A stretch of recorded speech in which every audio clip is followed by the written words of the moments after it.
You're not lost. You're just in between versions of yourself. Most people mistake silence for failure, stillness for weakness, and they think being in the fog means that you're off course. But what if the fog is the path? Because being in the fog doesn't mean you're broken. It means that your system is slowing down, just long enough for the truth to catch up. You've been sprinting through life, trying to stay ahead of confusion. But sometimes, confusion isn't something to escape. It's something to listen to. The fog is not failure. It's a soft invitation to stop outsourcing direction and start remembering your own. Most people resist the fog, but the ones who find clarity, they learn to walk with it, slowly, tenderly, one quiet "I don't know" at a time. We've been taught to move fast, to always know, to always have a direction. So when we don't, we label it as confusion, and we label ourselves as broken. But maybe you're not broken. You're just in between. Let me give you a framework that I come back to when I feel like I've lost my edge. I call it the version drift model. It's how I make sense of identity evolution. There are 3 internal seasons that we all move through, not just once, but again and again as we grow and evolve. Phase 1, decay. This is the slow collapse of the version of you that you've outgrown. At first, it feels subtle. The goals that once gave you energy now drain you, and the story that you've been telling about yourself doesn't quite fit anymore. This is uncomfortable because it's not obvious. It's not a crisis. It's erosion, quiet decay. Phase 2 is the drift. This is the space in between. You're not who you were, but you're not yet who you're becoming. There's no plan to execute. It's just fog. It feels like floating. You can't see the next island yet, but you know the current one's no longer home. This is where most people start scrambling. You start new projects to distract you from the silence.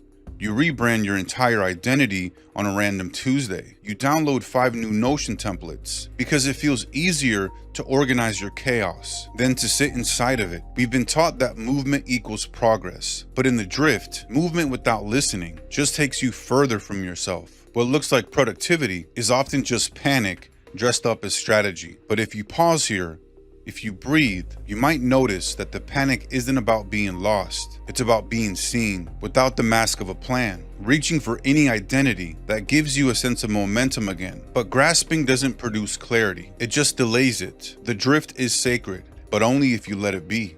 Eventually, something reorganizes. It's subtle, it's quiet. A new sense of direction starts whispering, not with hype, not with noise, but with presence. You begin to recognize that the drift wasn't a detour, it was the incubation. The new self was being assembled in silence. We don't level up by adding more. We evolve by letting go of what we've already outgrown. And the letting go, it doesn't happen in one moment. It happens in layers. Letting go looks like this. It looks like no longer defending an outdated ambition, softening your grip on an identity that once made you feel safe, telling the truth that you've been avoiding, not out loud, but to yourself. The real work of this is grief in disguise. You're not just shedding goals. You're shedding the self that needed them. The self who only felt safe when they were achieving. The self who built their own worth on how much they could carry. The self who became hyper-capable just to survive. That version of you, they were brilliant, they were resilient, they got you here, but they were also exhausted. And the grief that you're feeling now is the quiet mourning of an identity you no longer need to perform. This isn't breakdown, it's release. It's the moment that your nervous system finally believes, I don't have to earn my enoughness anymore. And the moment you stop resisting the decay, the drift begins to feel less like chaos and more like a ceremony. And the mistake that most people make is assuming that the drift means failure, but it doesn't. It means you're in motion, internally, even when it looks like nothing is happening. Here's the deeper truth. We don't fear being lost. We fear not being in control. We fear not having the answer. We fear not having a label. And we fear stillness because it strips away our identity scaffolding. But here's the paradox. Stillness is not stagnation, it's preparation. Most modern culture teaches you to measure your worth in motion, but growth doesn't always look like forward progress. Sometimes growth looks like standing still, so you can hear what version of yourself is trying to rise up.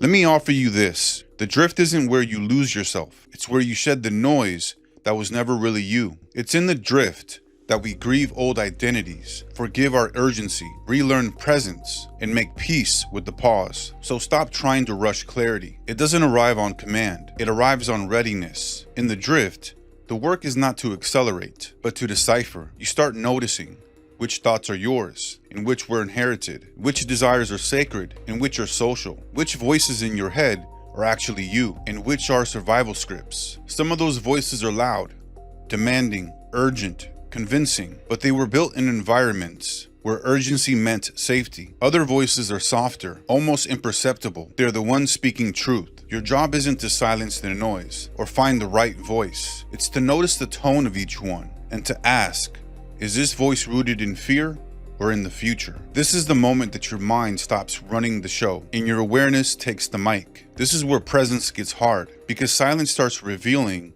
just how much of your identity was built for acceptance, not authenticity. But this is also where presence becomes power, because when the noise fades, you stop performing and you begin listening. So if you're in that moment right now where nothing feels aligned, where even simple decisions feel heavy, where you don't know what you're working towards anymore, please hear this. You're not lost. You're reorganizing. You're reforming. I invite you to try this. Sit down, no phone, no plan, and ask yourself, what version of me is dissolving right now?